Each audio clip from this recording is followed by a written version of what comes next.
Good morning, viewers and listeners, wherever you are on this little planet called Earth. This is Beneath the Surface, coming to you from Tobago Updates TV. I'm your host, Gerry McFarlane, as we continue the series of discussing and chatting with members of the Tobago House of Assembly. And we had a number of members. We discussed and have nice discussions before. And today is the day for one of the big ones, if I should say that, with all due respect to all the persons who went before. But we have this dynamic individual who I have the opportunity to chat with this morning, no other than Secretary Assemblyman Trevor James. Trevor, welcome to the program, Beneath the Surface. Morning, Gerry. Morning, Tobago. Morning, Trinidad. Morning to the world. It's a pleasure to be here. And as always, I like to thank the people of Scarborough Mount Grace for choosing me as a representative and giving me the opportunity to contribute to Tobago's development. Yeah, okay. I was looking forward to this program. I suppose just as you were looking forward to it, chatting with you in particular, about what is happening and how you're doing. But let's first start from the area you represent, as you said, Scarborough Mount Grace, right? Scarborough Mount Grace. And it comprises of what villages or communities? Well, a very small piece of Scarborough between Wilson Road and... Wilson Road? Between Wilson Road on the west and Crooks River on the right. Ooh. And it goes up through the right-hand side. There's a big chunk of Scarborough, right? A small piece. On the right-hand side of Darrell Spring into Rockley Vale, Calder Hall, parts of Mile and Trace, up the hill Old Road on the right-hand side into Mount Grace. Essentially, that's the area. So you have Mount Grace, you have Darrell Spring, Mount Grace, Darrell Spring, Glen Road, Cinnamon Hill, Hart Lane coming down on that side, Phase 1, Phase 2, Calder Hall development. Straight down the Calder Hall Main Road, across the highway. I just got to ask if the highway is across bounded. the highway on the right-hand side, if you're going south, the right-hand side between Sergeant Kane and Calder Hall Main Road. That's kind of the area. Coming down Sergeant Kane Street, where Anthony Arnold lives on that side. That's not small chunk of Scarborough. Fairly good sized part of Scarborough, more or less, But I didn't know it extend to that extent, But I know it's just some part of Scarborough. This was some little part. I didn't know it goes all into Bagatelle and so on. But that's a nice compact area, I suppose. Yes, it is. Yes, it is. It's a good demographic as well. We're fortunate to be on the outskirts of Scarborough, and persons residing in the area should, in fact, benefit from what a city should offer. And that's part of the selling point that we developed. How do members of the district benefit from Scarborough? And if you look at cities around the world, those on the outskirts are generally dilapidated and trodden down, especially where Black people are. And so we hope to build out a kind of infrastructure in the district, infrastructure, soft and hard infrastructure, to ensure that the opportunities being created so that members, in fact, can benefit. All right. Well, we come to that. That'll be a big issue that you have to spend some time with in the time we have for this discussion. But first, I want to get an idea, too, of how you grew up. You live in the area, right? But you didn't grow up in that area from... No, I don't live in the area. I'm one of those unfortunate persons who don't reside in the district that they represent. I grew up in Bell Garden. But where you live right now? I live at Signal Hill. Oh, okay. And, I come from one would argue, probably a very political family. Well-known and achieve. We grew up as Sabbath-keeping Christians. Some of us are not as fervent as we ought to be. But you're not talking about yourself, though. Absolutely not. We have contributed as a family to the development of Tobago, and I think various members continue to do that, and I'm just the last of the Mohicans trying to do my thing. Yeah. So how was life growing up in Bell Garden? With all your siblings becoming so well known and great achievements, how was that life? What grounded you all to have that kind of success? I think in our family there's always been a sense of independence. In my own case, coming later down the line, you were the last of 13. Oh. My father died when I was 7, so things were not easy. The government at the time did and continue to do very little for people in the East. And you had to find a way to survive. We had to, after Daddy died, travel to Richmond to plant garden to survive. Had a trust thing with a lady with a shop in the district in order to survive, as funds in the house was small, and we always So you thought. had to depend on your mother, your grandparents also? No, there were no grandparents. We were always taught to be self-sufficient, to understand that the only thing that gets you out of poverty is an attitude that allows you to succeed academically, and we did that, and that sense of independence, not depending on others, is what gives us the kind of attitude people say that we have. And I think a lot of Tobago at that time, where we had agricultural kind of based society, had that sense of independence. And nowadays we have too many of us depending on the state for every gift, we need to build back that attitude of the 60s and 70s where Community self-sufficiency. we did what was required to survive, and we did it without the state. And this dependence that we see now is also reflected on the national scale, on the Tobago national scale, where there are those of us still who believe that we must be dependent on those in Trinidad. It is that mindset, that attitude that probably, in my opinion, has kept And us. even in those times where where we are you today. didn't have that good communication, you still had people producing from Tobago going to Trinidad. Oh, absolutely. You know, Gerry, at your age, you would understand that the structure of Trinidad and Tobago catered for the population of Tobago moving to Trinidad. The society of Trinidad has benefited, in my mind, from the population of Tobago more than Tobago. Mm-hmm. And that is because there was a Trinidad-centric constitution and a Trinidad-centric government that believed that we are so one that the opportunities in Trinidad, so come and get it. And so that our scholars, our educators, our policemen, our teachers, our public servants, our PSAs, our commissioner of police, our prime ministers, they have contributed more to Trinidad development and Trinidad society than they have to Tobago. I mean, 3/4 of my family is in Trinidad. At present. Yeah. and we in Tobago that remain have to find a way to have that diaspora understand that their vote, their actions, their knowledge has to come to bear on Tobago, and moving Tobago out of this malaise that we are in, that we have been in for so long. But on the other side, they will say that, the Tobagonians, they couldn't do it much in Tobago, so they had to come to Trinidad to do things for themselves and their own personal and it's an educational opportunity. development. It's an opportunity, Gerry. I heard my classmate, Frankie Mohammed on the radio this morning. He's back here. Just visiting. Yeah, he's just visiting. He's a PhD now, I understand. He's a PhD in Canada, I think.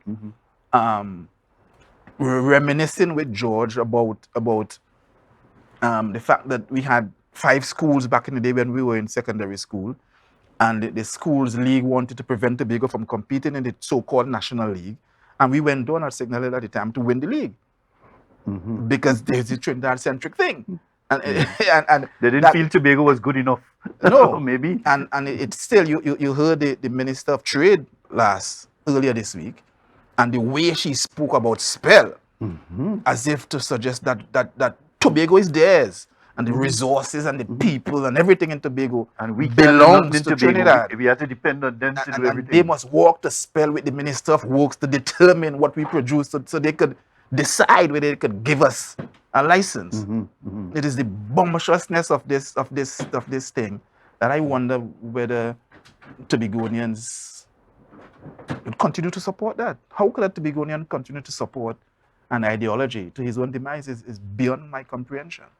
Well, maybe But that's I where, digress, that Gerry. is the impact also of party politics, and people concentrate on maybe party before country, in most cases. But the politics or the population determine which party do what they want, in government, how they get into government and what they do after.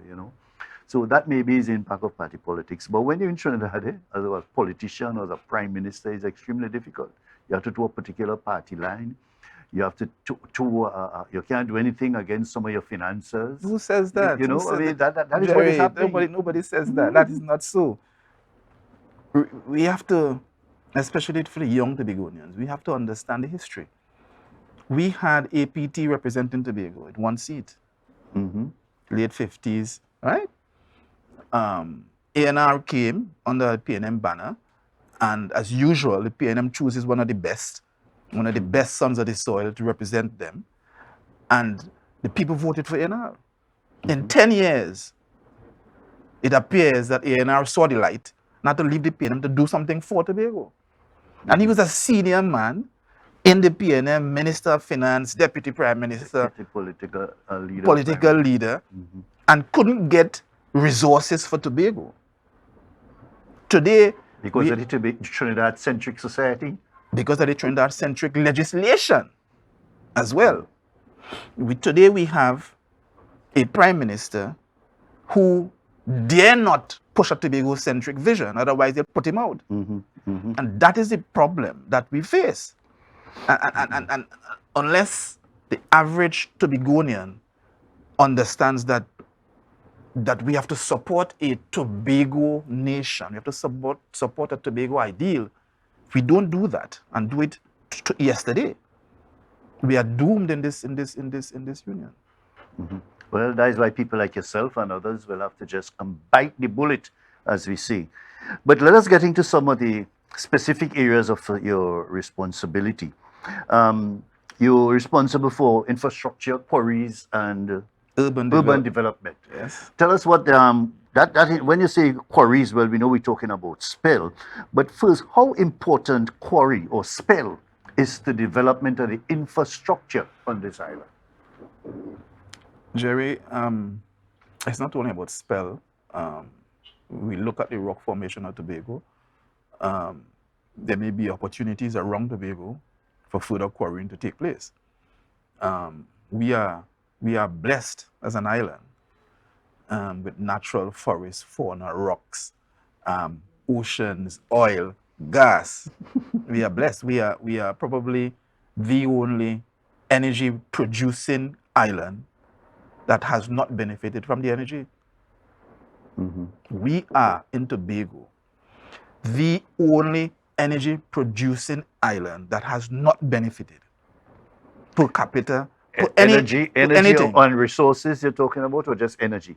Energy resources. Okay. Not now, for years. We have not benefited. Someone else comes of course, and you're takes mentioning it. the gas and maybe oil. Gas, oil. Well, not maybe oil, gas and oil. Now, the responsibility itself for quarries is an opportunity to find ways for spell in this first case to maximize its potential so that Tobago benefits from what we have.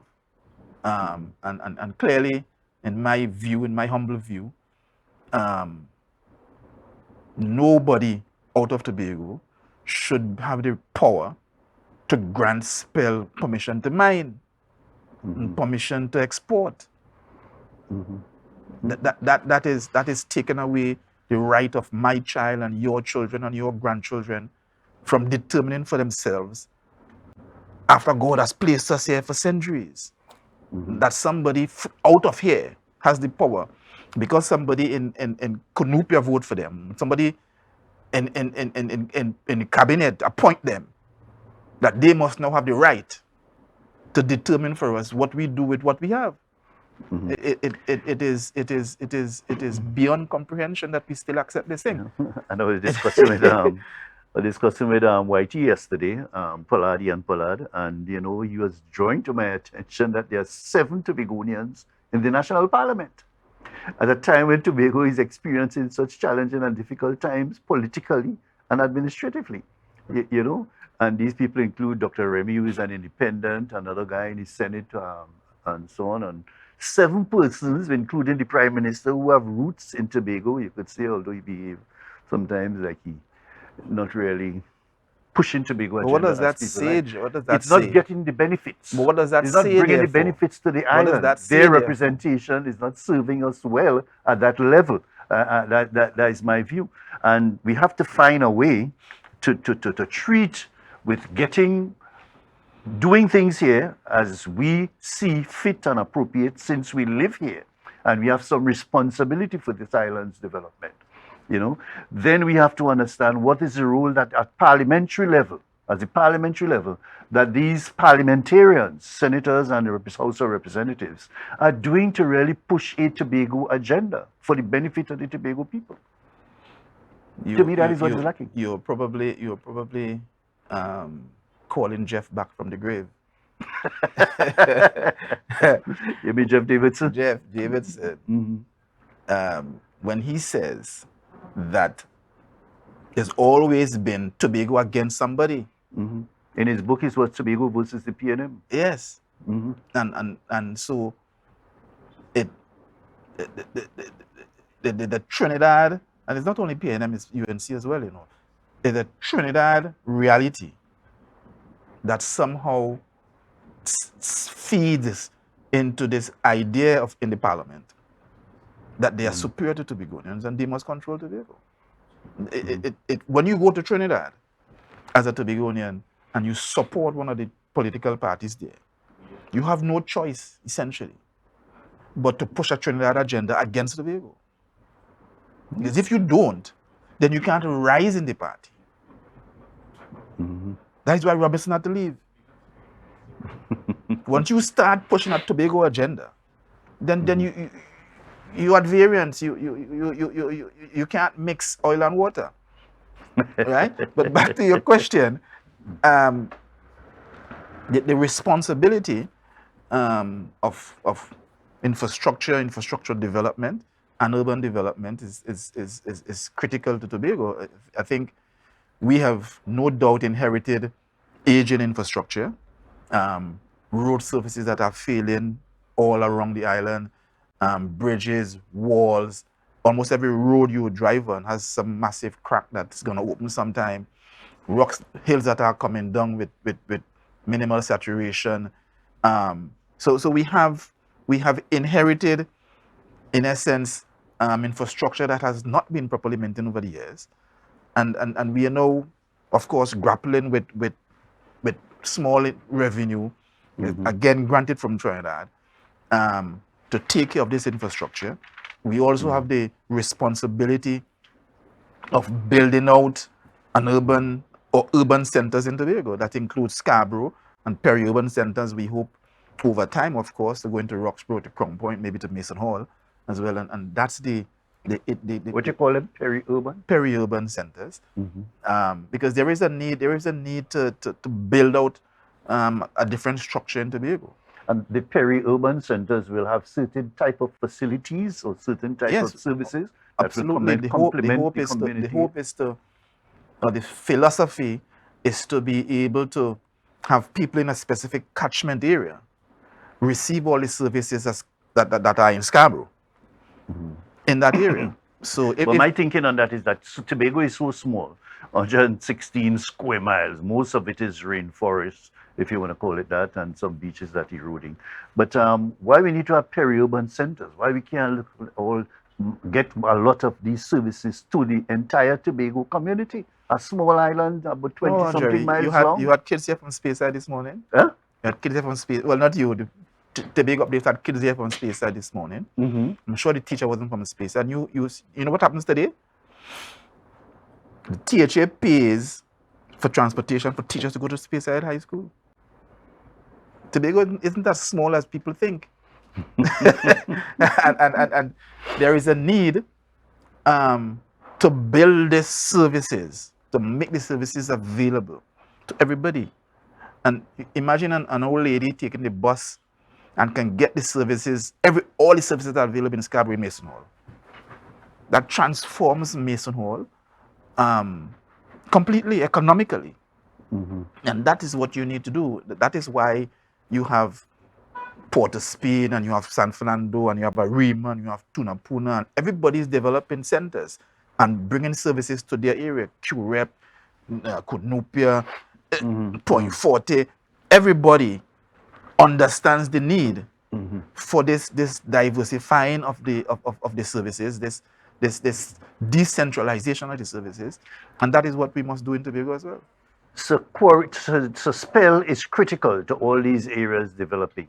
What are some of the challenges you have with spell? If you could just tell me two, because we have to move on to some other areas. Well, we, like I said, we inherited spell that was, being subsidized heavily from the THA.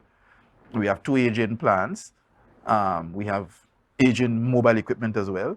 And they have been spending a lot of money in maintaining the aging equipment. And there is a need now, given the demand in the region. I think you heard the chairman in the national space talking about that, given the demand in the region, for us to finally have an economic outlook where we can justify a major investment.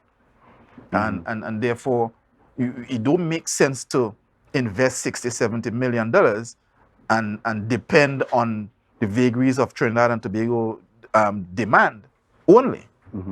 And the vision. So if you don't get 60 million, if you have $60 million, that will be sufficient to acquire those equipment you need for.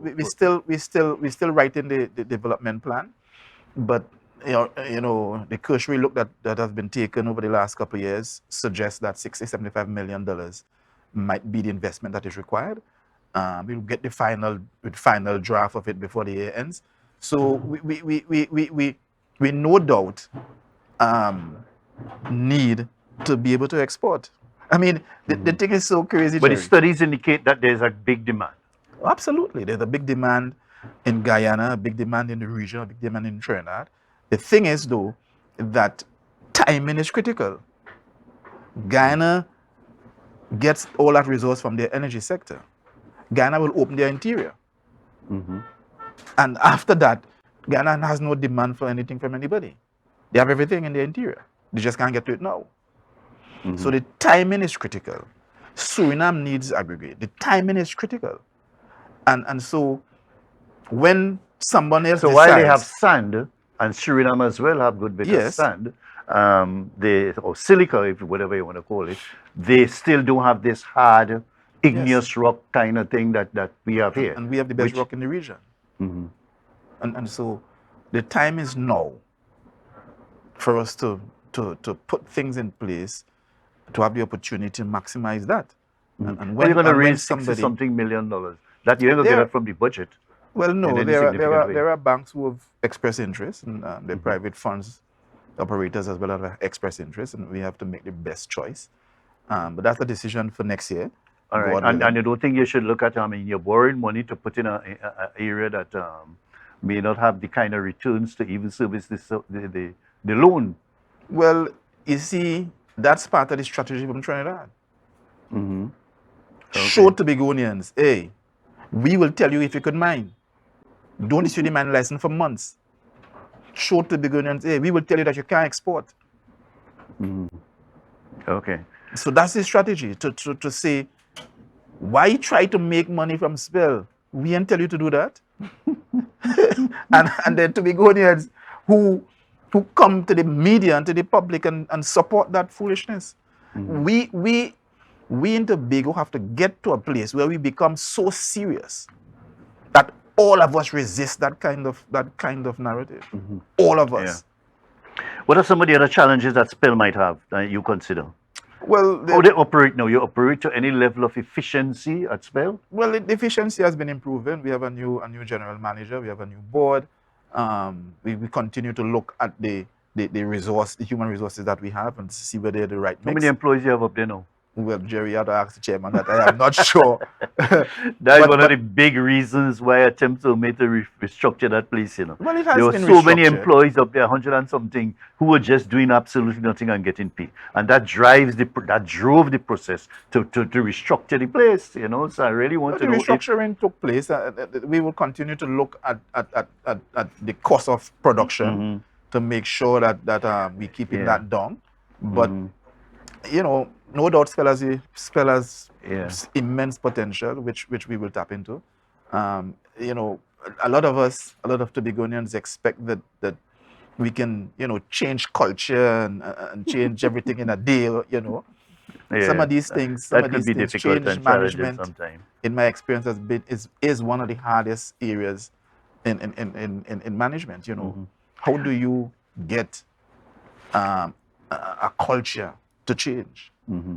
It's We, hard. we want to get to EMA approvals for project on the island. How is the relationship going with you and that division, that entity, that agency, in terms of getting the necessary approvals, developing a sort of relationship with them? I mean, the previous administration do seem to have ever had that problem. So I don't know if it's politics playing out in this. Where's the situation with EMA and granting approvals? I said earlier last year, I think the Prime Minister is upset about it still, that from where I sit, the THA Act gives the THA authority over environment. Hmm. The THA Act is written in a way that makes it, it seems to give Tobago power and takes it away by some other legislation, maybe willfully so. But from where we sit, the THA is responsible for the environment in Tobago, and we went to the House with a motion to that effect. We are yet to build out the entity that we spoke about. I'm one of the persons who feel that the Tobago House of Assembly, the Tobago government should build out its own environmental type agency. One of the things that I want to tell Tobagonians is that nowhere in the world that you have someone out of your state, your approval agent. You could imagine that town country planning is being approved in Trinidad. Environmental issues are being approved in Trinidad. Those two agencies alone can stop every development that you That's have. true. Hmm. And surely it does not benefit Tobago to have an EMA board that is selected by a president, and a president is selected by a prime minister and by politicians. Essentially, the government selects the EMA board, and therefore the government of the day in Trinidad determines who run the environmental management agency in Trinidad and Tobago. And now when you have difference in political ideology, the government being able to say to the EMA, hey, don't approve that. It can't be that someone else control your approval agencies, and I don't understand why Tobago just don't understand that. That potentially, every delay in the approval of a project, every delays expenditure in Tobago. You are land management person as well. You go to Trinidad. I've gone to Trinidad for subdivision for my lands. People next door get 6,000. They give me 10,000 on 1 acre. They take 2 years to do it.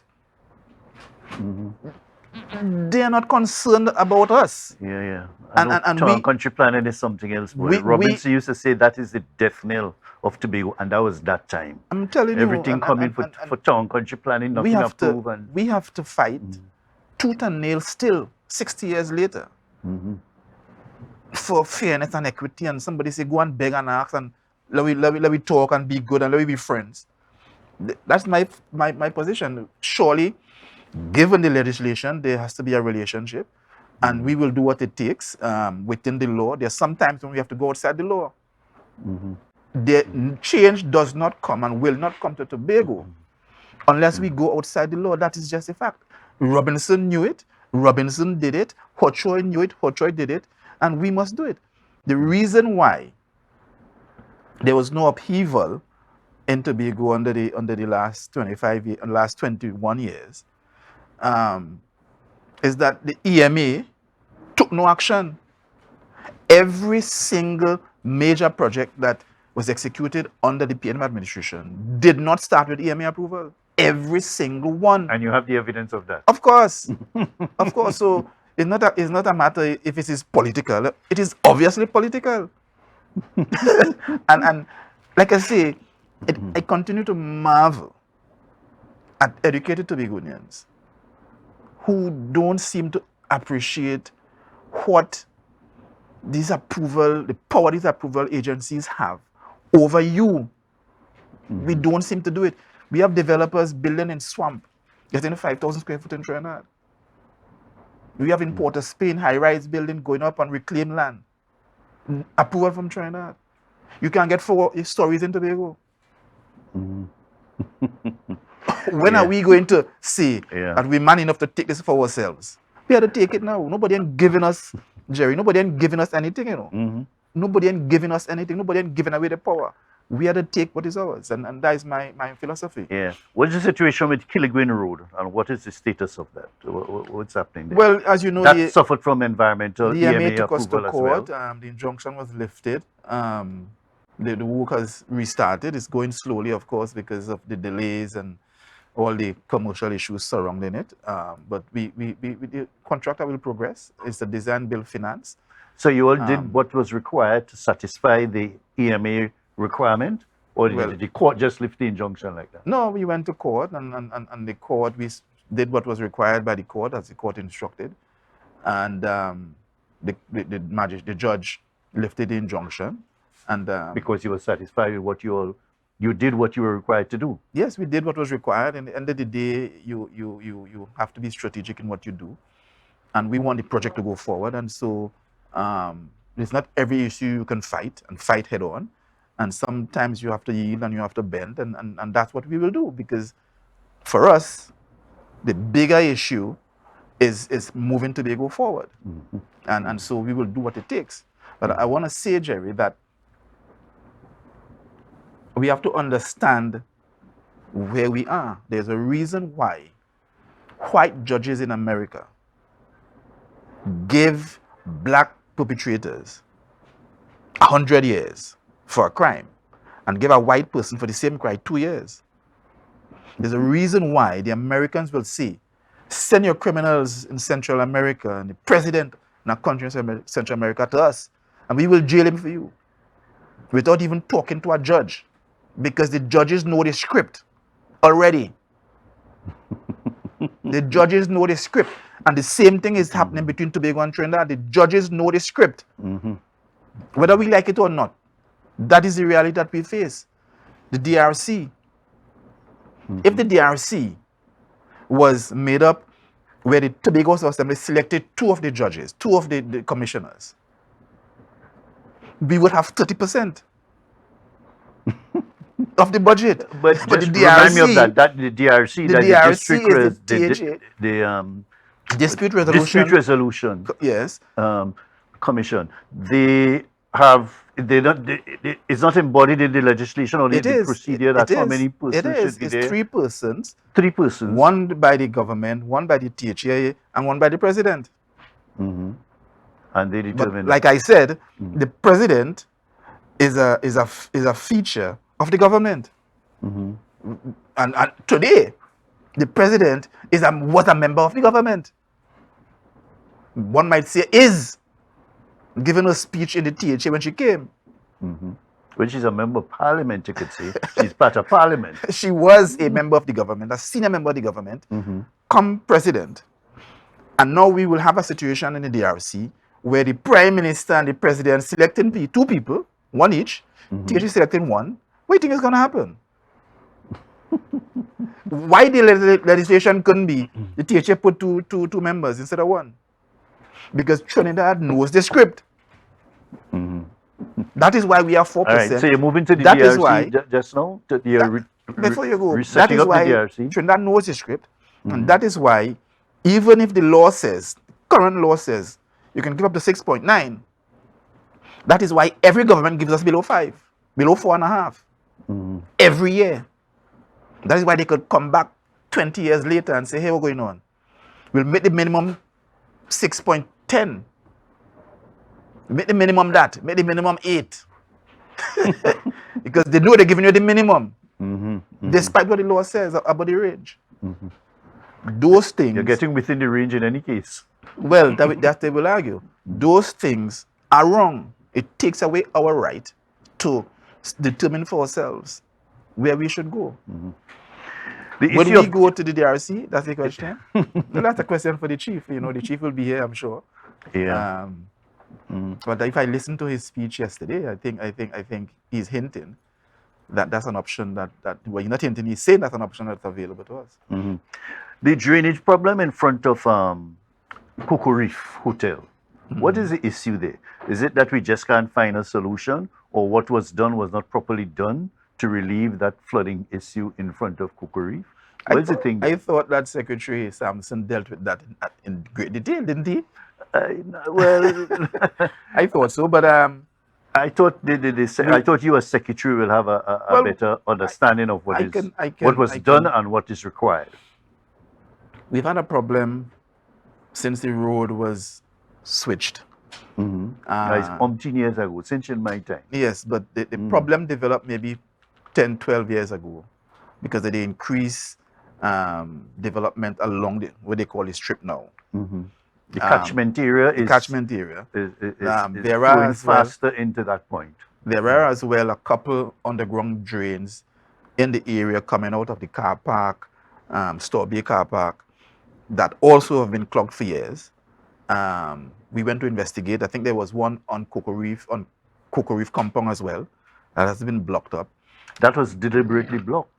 That one was deliberately blocked, but the one out there, the one outside of the compound that is there that we're hoping to investigate as well. I think there's a pipe there that leads down to Storby.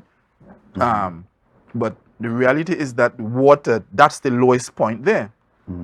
So the water comes and has been settling there for years. You know, this is not a today problem. It's not a this administration problem. The persons who own the original land, thing used to go through Cocoa Reef, you know. it used to go through Cocoa Reef. Yeah.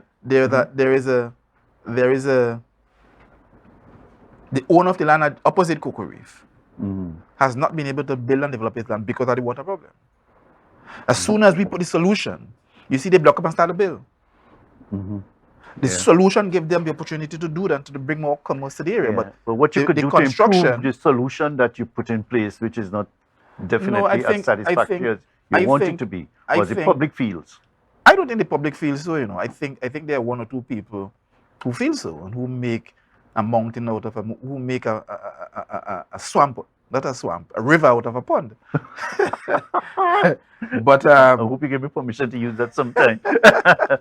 Yeah, but something the solution that we have. Let's talk about the solution. What we have is that we have, I think, 2 submersible pumps, 2 or 3, I'm not sure, that moves the water by 6-inch pipes to a drain further up to that 4 roads that come down from Storby Local Road.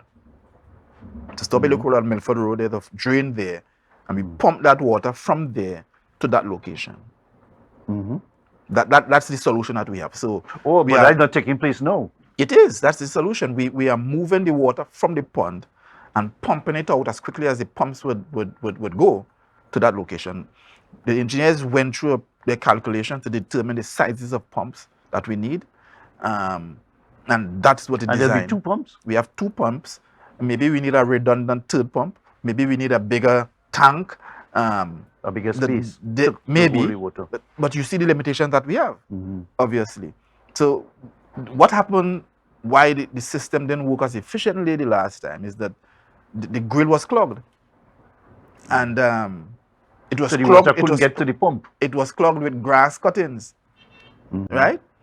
And there is a need for us to look at how we secure the pond and maintain and put a maintenance crew there to check on the pumps and all of that frequently. But no doubt the system is working.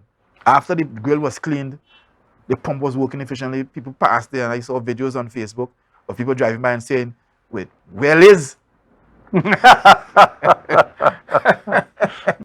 You know, so we think the solution is working.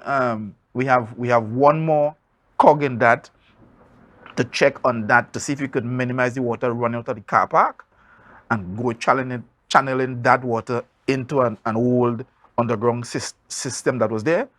And once we do that, I think we would have. You'll have less water coming to be handled Yes. under heavy rains. Yes. Mhm. Yes. But 2 6-inch pumps may be adequate if you have general low kind of rainfall. But if you have very heavy rainfall, you'll have the ponding. Yeah, but what do you plan for, Gerry?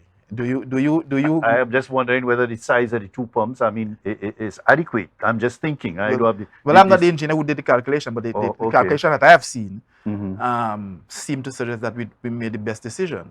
Mhm. We could always oversize and we could always put more and plan a solution for an extraordinary event. Mhm. But in a planning way, you don't do that. You have to plan for the everyday, and if an extraordinary event comes, then you treat to that when it comes. All right. Coastal mitigation and defense on this island. Trevor, I went around the island some days ago, well, about 2 weeks ago, including Plymouth, Fort James, and what I call that Grange Bay and Mount Irving. And the level of erosion is getting frightening on this island. The level of erosion. All those to the back of Plymouth and those areas there, some of those houses are threatened right now. The Fort James Park, or what you call it, is under some serious threat. Every time a piece wash away, well, of course, tourism or somebody put another fence inside about 10 feet more. And when that come and wash away, a couple of years, another fence come in and so on. The place is so small now, compare. It has become, if the fence is not repaired immediately, I don't know if the tourism secretary or maybe you who doing that sort of thing is not done, is a risk to people to go inside that place. The Fort James I'm talking about in Plymouth. I know. I've visited and I've done the same trek that you have done. And I want to say, Gerry, that these issues predate this administration. I agree. But by a decade. Yeah, maybe more than that, because we saw the thing happening over a period and we saw what Rob sees having the thing. Yeah, and we have Trinidad and Tobago accessed a loan from CAF before we came to office. That's the Latin American group? Latin American group. Trinidad and Tobago accessed a loan from CAF. $15 million was earmarked to be spent in Tobago more than 2 years ago. When we got to office, the Division of Infrastructure was negotiating to get that money before we got to office. We have attempted with the Ministry of Finance, had 4 or 5 meetings, the staff of the division. We had the point last year asking the ministry, just tell us what we had to submit. Wherever you say we had to submit, we got to submit that. Up to the ministry stopped meeting with us. Up to today, the THA can't access that money because the Ministry of Finance has determined that they don't want to give us the money because there's a change in government in Tobago. That is where we live, and they come to Tobago and ask you to vote for them. Grange Bay, well, everybody knows that. That used to be my beach until people started drunk there and I stopped going there, right? The whole of Fort James is going to break away. Back Bay in Plymouth, the road is gone. The house there is cracking up. What it will take for the government, for the Prime Minister to say, listen, let's give Tobago the money. What it will take? He want the Chief Secretary to go and beg him? Are we not part of the country? The situation, are we not part of the country anymore? That if somebody in Tobago who you don't like, you won't give them what they deserve? And are we talking about Plymouth and it's all over. I live there, Kendall. Yeah, exactly. We did a referendum in Roxborough, right? Lambo. There's one to do in Kendall. There's Lambo going down the road. What should the THA do? But the money, when they applied for the money, wasn't it to do projects in Trinidad and Tobago? And Tobago was the more critical area. The administration before us identified the 3 most critical areas for the projects for that money. Pigeon Point, Grange Bay, and Back Bay in Plymouth. Mm-hmm. Let me hear the 3 areas again. Pigeon Point, Yeah. Mm-hmm. Grange Bay, Mm-hmm. and Back Bay in Plymouth Back Bay. Mm-hmm. Those are the projects that The Plymouth were Back Bay would include the fort at Plymouth as well, or that no, is separate? that's Back Bay. That's where they started that wall some years ago and abandoned it. Mm-hmm. Where the road has broken away completely now. Mm-hmm. But the thing about it, they started the wall with local funds and so on, with the pinch from here and there, and did it wall. Have you reviewed it to see if that kind of concept or approach will help? Because it's the wall did do some prevention. I don't know. I don't. So we I could, went if we there. had to continue with the same wall, the same way, No, or we we have to will do some minor We'll do improvements. some redesigning, obviously. You know, but the wall did help in some way. Well, the wall is not The total answer. backed up. Behind the wall is still open. So the project is incomplete. There's a wall standing there free on the sand. That's what it is. But the waves ain't touching, they ain't breaking or cracking the wall. Well, no, not up So to now. that's Yes? something about that start of that thing seemed to be possibly can work at least for a little while. We could start backfilling it quick until we get some funds, until we go back. These houses are challenged and the road will eventually be But challenged. the area where the road is in urgent need of Protection. protection.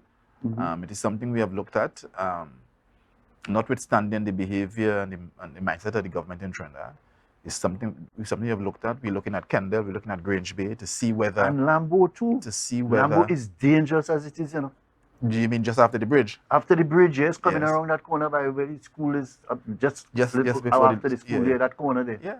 Very dangerous. Those I'm are- wondering whether we could just get some 1 ton or 2 ton type boulders and put them like how we have done in some of the other areas around the island. The very Lambo going down the road, you know, further There down. may be Just put a badge there there may or be- throw some boulders right there and have them packed accordingly, you know, with the there smaller is a ones on need. top. I admit, Jerry, there is a need for us to take a more serious look at coastal protection. You know, I was working at a company that did a lot of coastal protection works in Barbados, and the Oh yes, entire- and they had designed the- somewhere called what they told me about a kind of Z-like thing for Yeah. concrete that They had- seemed to had be holding the things the well. majority of the money that Barbados spent on coastal protection were grants from Europe.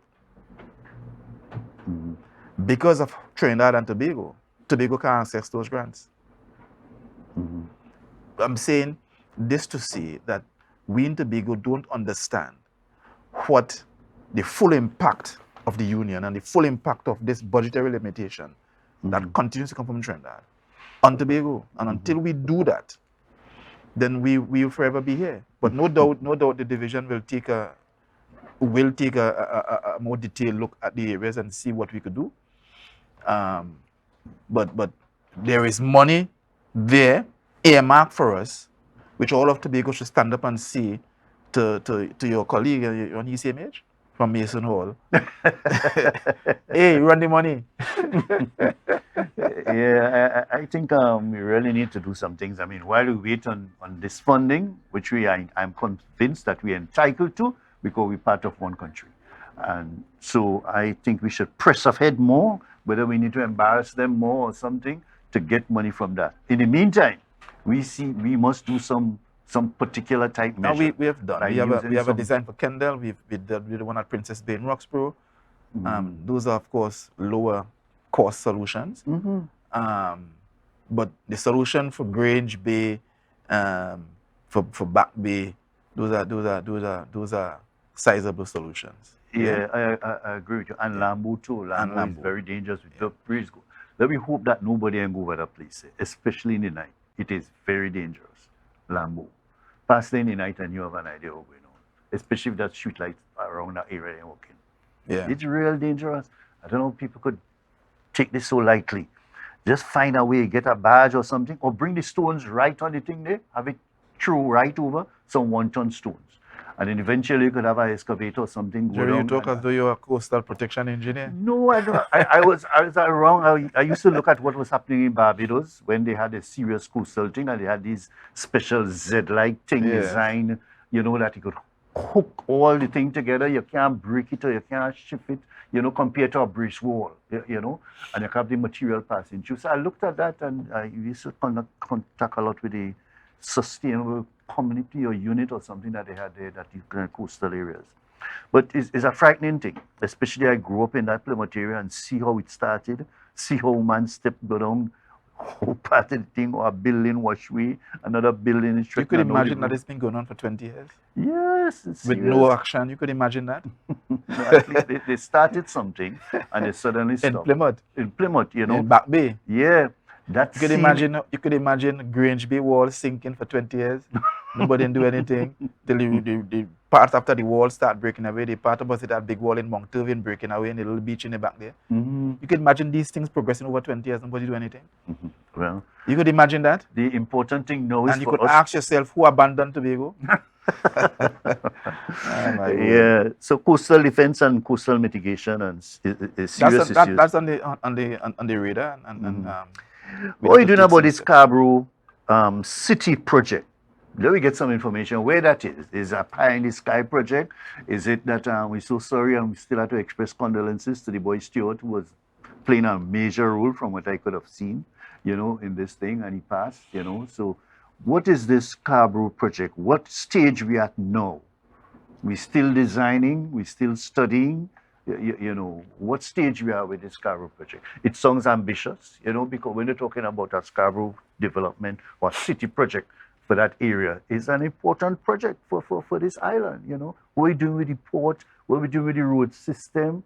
What area we're having for business? How are we dealing with parking and so on in this place? We really need to pay a special attention to the capital.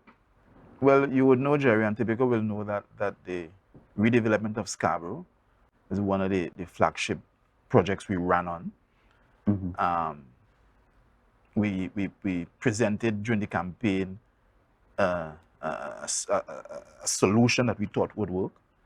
When we got into office, we hired a series of consultants led by Mr. Stewart, God bless him, who has since passed, who did a feasibility study, revised the concept that we had based on the data that they collected. We had three major consultations I've never seen in Trinidad and Tobago.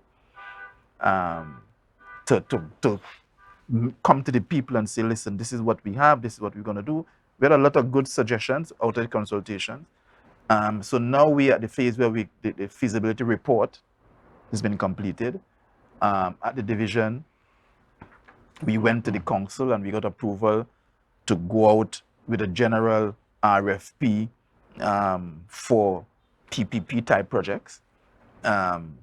We had two major financiers/developers who showed interest in Scarborough. And we are negotiating with one. We've sent out a LOI to one of that two. They are very interested, and so we hope that come January we launch the project fully.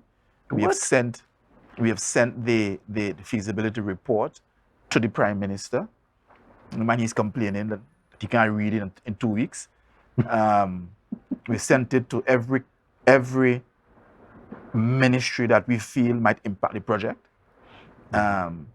Ministry of... That's the same Scarborough Development Project. We've sent the feasibility report to the Ministry of Tourism, to the Ministry of Works, to the Ministry of Transport, Works and Transport, to the Prime Minister's Office, the Minister of Finance, Ministry of Planning. I think the Minister of Planning responded to say that she received it. The Prime Minister went public to say that he received it. Our hope is that over the next couple of months, we would engage the full stakeholders in Trinidad, including those ministries, including the ministries that we feel would impact the project and who have a potential to derail the project. We believe that we are close to signing a deal for upwards of $500 million US, a project that will essentially pay for itself. And without saying too much before we launch, we are in a good place to deliver on the promise that we made. Of course, There will be legislative, legal issues to attend to. One critical one, of course, will be the Port Authority. I think people don't know, Jerry.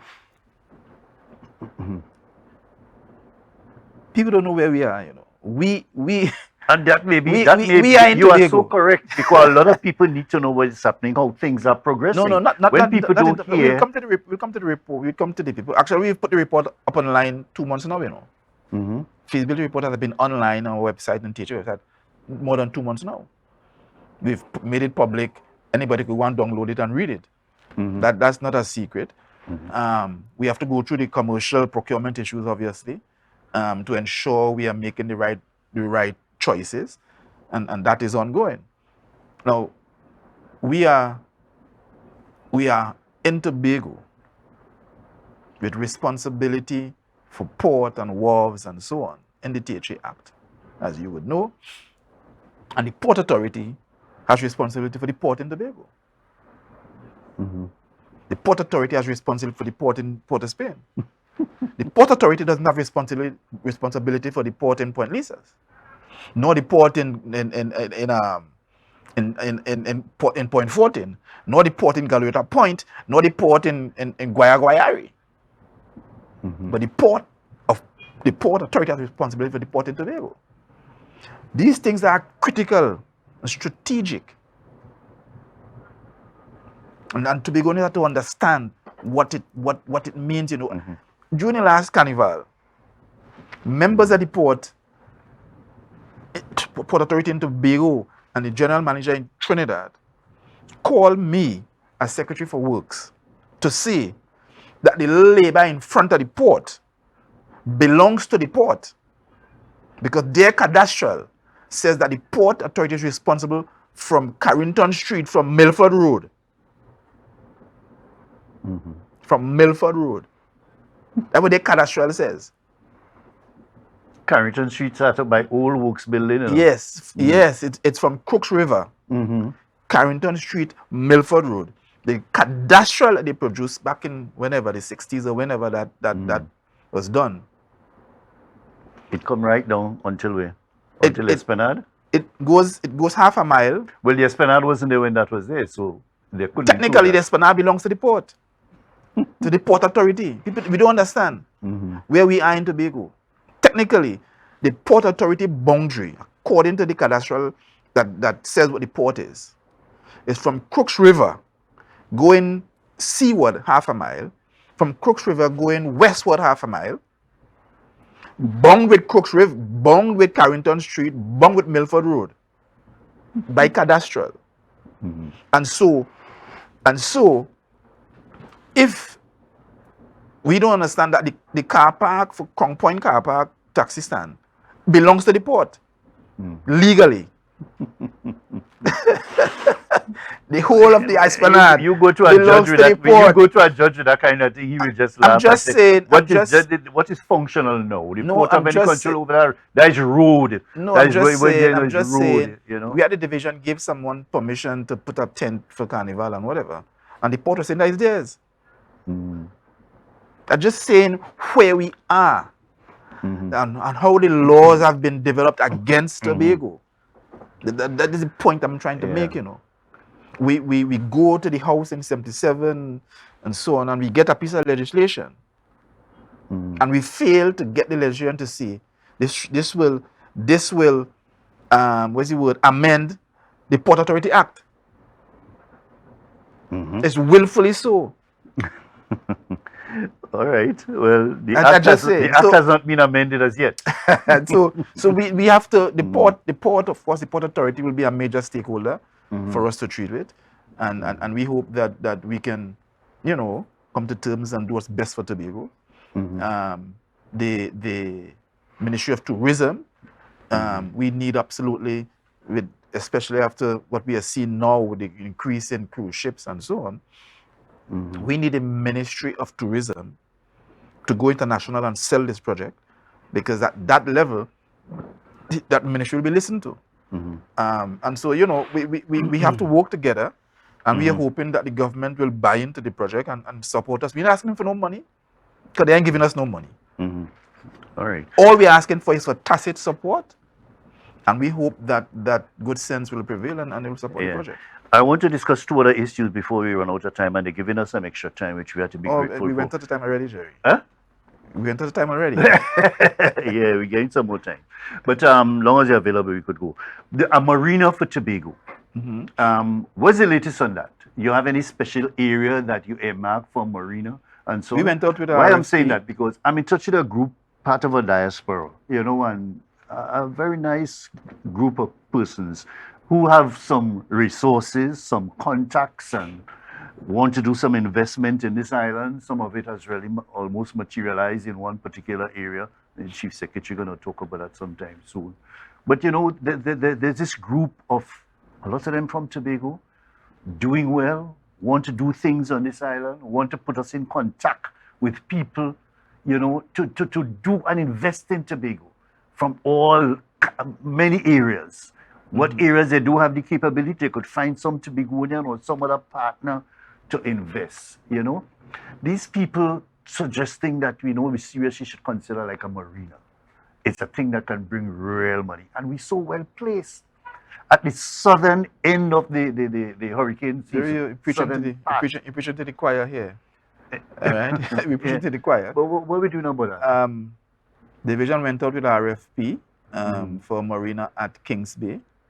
I'm not sure the exact status now, but I'm sure we had 3 or 4 persons who were interested, and they did an evaluation and all of that. I'm not sure if an award was made. We think that Kings Bay is ideal. There are persons who don't agree. There are persons who believe that the best place is at Killigwin. Me personally, I don't agree, but no doubt we have the potential and the location for multiple marinas. There is a need for us to build a ship repair area as well. You need to build bunkering stations because of our location as well. So opportunities abound, and we have to find a way in this next 2 years to ensure that we start at least one marina in Tobago, and I'm sure that will be done. At least start it. Yes, I'm sure that will be done. And we finance locally or No. Or a bolt arrangement? Projects that we come up with will be PPP projects. We would, from other THA, will hopefully be able to negotiate the terms that are beneficial for the people. We'll come to the people and tell the people what we have. But we are hopeful that within the next 2 years, at least one marina will start. Yeah. And okay, some people think that, that is not a quite suitable place, but that is how people respond to change. I feel that everything had to be done on the western side and so on, But that I may say, well, based on a survey we did many years ago, that has a natural, very deep harbor that could facilitate that kind of thing at Kings Bay. A lot of people use it for recreation and so on. And it's fairly sheltered too, but, with a marina, you want more than that, and people feel that well, Kings Bay has everything. Kings Bay has land frontage. Kings Bay has natural harbor. Kings Bay has natural protection. Kings Bay has green lands for project, for housing, for hotels. Those lands belong to the state as well? It does not belong to the state. Kings Bay has villages on both sides in terms of providing labor and long-term labor, in terms of workers. Kings Bay allows Tobago tourism and Tobago development to move further east, which is what we require. The west is under severe threat, rising tides and all of that. The rest is providing water. All the services, because of the concentration of the population in the west, will become a major challenge down the road. And so generally speaking, the strategy has to be to move development further east. There are those who feel that we shouldn't do anything in the east. But no doubt there is a need to move Tobago's development east and northeast. And so that is one of the trends that we will go in. Another penultimate issue is a question of finance, and you touch a bit on the PPP. private sector partnership with the THA to do some of these projects. You find that's one of the best alternative instead of going out there and finding funds to do these major projects. And what entity you might have to set up to maybe get some grant funds to do maybe studies for some of these projects. Is that possible? Or these are major projects, or should we just concentrate and say, listen, make an arrangement with a private company, come in and do this project, find your financing, you manage it and you think it. We give you the land maybe, or lease you the land, and you run your project.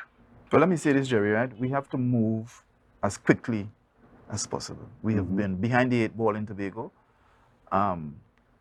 We need to find a methodology that brings direct foreign investment to Tobago as quickly as possible. Over the last 21 years, we've had no direct foreign investment in Tobago, and there is that need for that. And if we can design a procurement system that allows us to do that, that is what we will do. We will have to do things in parallel. What we did with Scarborough is go to consultation before going to DMA. Because we have to do things in parallel in order to move quickly. You understand? And that is what we do in terms of what is the best procurement route to take, whether we'll go PPP or not. What are the realities? We've inherited a debt of close to $1 billion. We've gone to the cabinet with 2 budgets, both of which have been halved. There's a clear indication that the government in Trinidad is not going to consider, as the law says, Tobago's development needs in coming up with a budget number. They are moving towards coming up with a number based on whatever they do in Trinidad and give it a percentage of that. The law doesn't say that. Right? The law says they must consider Tobago's development needs. Nobody could say in Trinidad or in Tobago that there's not a need for coastal protection or for marina and for general development. Nobody could say that. There's a need to improve the tourism sector. That could only be done by private money or public money. The government clearly has indicated that they're not giving us any money. Should we bend and go and beg them year after year? This is what I'm saying, we should find a way, and we are in fact going to find ways. And I agree with you. Let us find an appropriate model to do these major projects. And is it absolutely necessary for THA to have partner with somebody to do a marina? We have leave that. Give them the land on a certain contract, like Point Lisas, for example. Absolutely. Point Lisas have the place there and say, listen, you come, you put up your factory, you put up your thing and so on, and you just rent from us or something, and you do your thing. And it could be easily and better managed given the issues we have with you heard the chief yesterday. You heard the chief yesterday. That's the way we have said that we will go, and that's the way we will go. Oh, I didn't hear. Yes, you should go back and listen to it. That's the way we would go. That is the way to make sense. That's the way, And we will have to go quickly as well. Exactly. And that's why I raise the issue. And my final thing, as we are about to close, and thank the guys for the time extra, is that we in a state in Tobago, and I'm talking to all the secretaries about it, the public service, and we might call the official officers, that is the daily paid, I think that is what they call them sometimes, is not doing, we're not getting value for this thing, these people working, to be honest. There are few people who are working real hard and diligent in the public service. There are too few of those persons compared to the large number of persons who just not producing on this island. We can't get things done in a timely manner. When a division, whether it's all them divisions, have people inside there who literally do nothing. I was told recently about a particular guy, I don't want to mention his name, in works, who do things for other divisions, particularly education, an electrician. And they have electricians in the education, But they just want to call this reliable man from works. Yeah, you must know the man. I don't want to call his name publicly, to do a lot of electrical work in another division where they have electricians who are apparently not working. And it goes for across the board in a number of areas. People in the division have to depend on other people in other divisions to do services for them. Why we can't deal with this thing head on or frontal? You're raising several issues there, right? Yeah. But no doubt. The work ethic is poor and people not accountable. That is where we have to start from. Gerry. No supervision. Nothing, everything is connected. Everything is connected. We started public works under Eric Williams, where the government, the country found an oil, had a lot of money, and therefore Eric said, listen, stop plant garden as black people. We will give you a work. You don't have to work, we just give you a work and then we'll pay you. That is public works. That is what that was. That has been moved to Tobago, and we have unions who have negotiated all kinds of terms, daily paid unions, that says that you can't do this and you can't do that. You have to work 1 hour because you have no toilet facility, you don't have this, you don't have that. So we are at a place now. We are at the divisions. We are now considering procuring welfare facilities, mobile welfare facilities, so that we can get longer hours from the staff. So I don't know if you talked to a particular secretary when she had a proposed a petition from some daily paid folks, who said they tried to get them to work more than the 20 minutes and the half an hour a day. Say, oh, let's give it 2 hours now. They send a petition to she. Working 2 hours is like slavery. Yeah. We have inherited. That is why you reach in Tobago? No, we have. And you sending that to a secretary, you have no respect, you don't care. You don't want to work more 2 hours and get a whole day pay. So you have petition, or maybe a couple dozens of you all sign. 2 hours work is slavery. The thing is we can't bad. Continue like this. The thing is bad, Gerry. Because all the efforts you're making, and I must say this, sorry, all the efforts you're making to get money, to pay these workers, to get things done, where the divisions and the assembly can provide services, more efficient services to the people, it will amount to naught because you'll never ever have enough finance to do some of these things. I have faith, Gerry. I think if we have the right conversations, if we do the right things, the staff will come along. I think I see too many Tobagonians who leave Tobago and go to other countries and work long hours and survive. But we have to be consistent in our effort to move the staff from where they are to where we want them to go.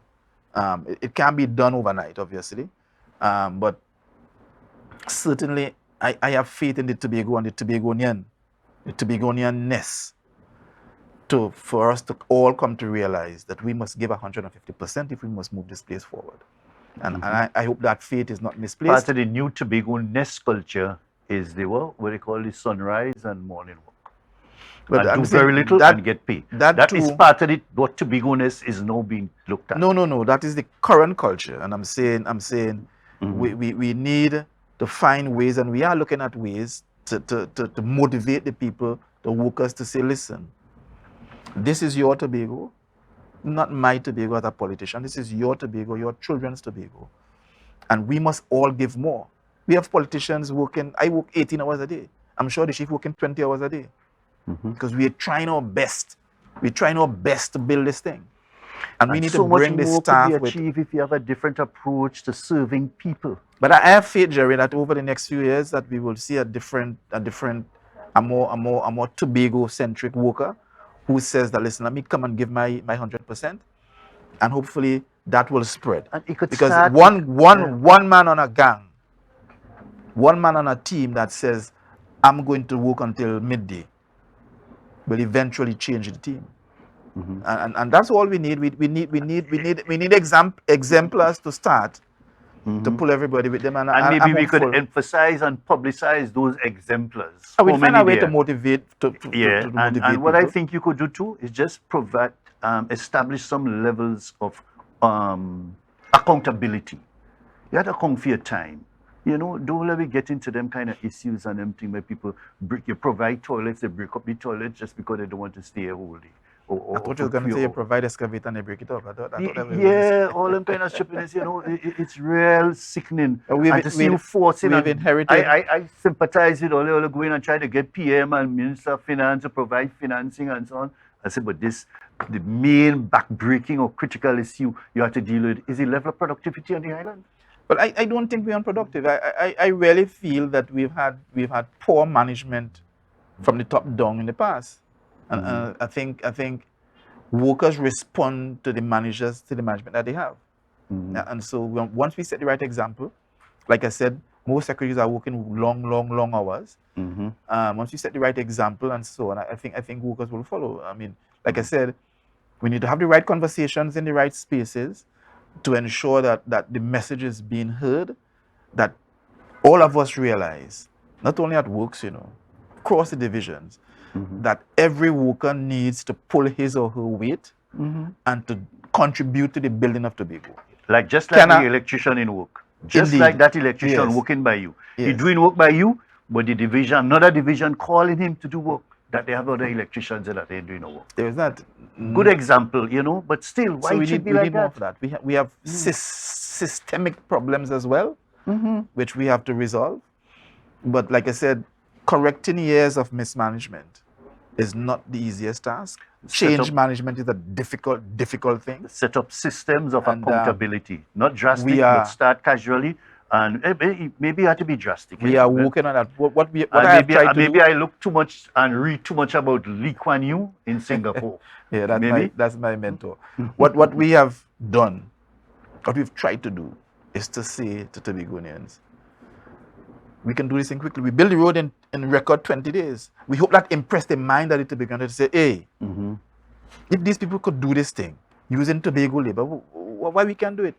We moved steps that were there since in the 60s in Moria.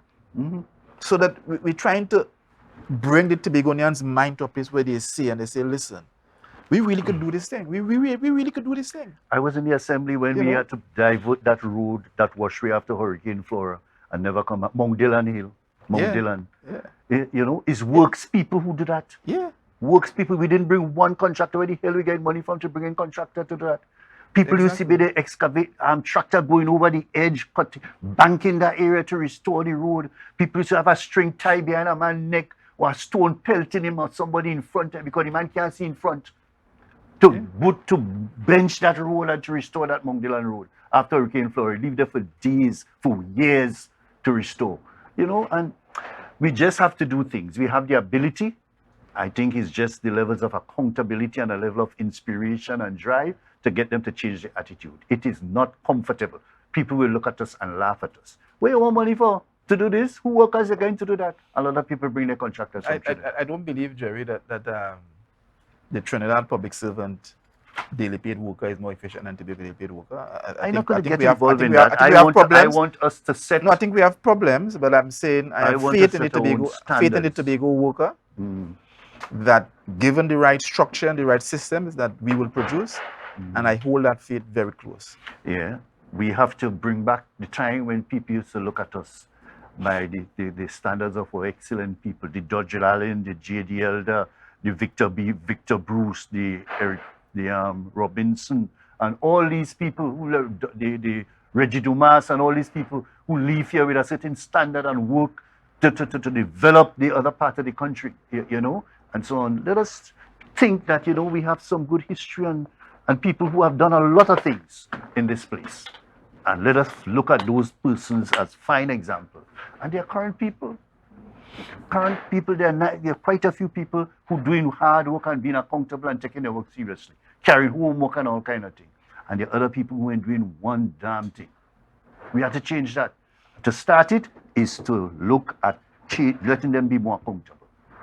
There goes gangs in this place, as a senior people man, who do work, getting paid, As a senior man, Gerry, I am supposed to take your advice. Boy, it has told me, I know we can do better. I know we can fix all these things. But we have to have the support and the network and the level of cooperation that is absolutely necessary, especially in this day and age.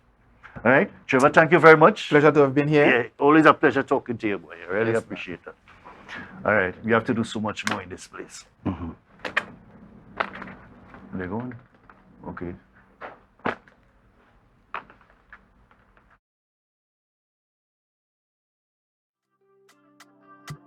Tobago updates.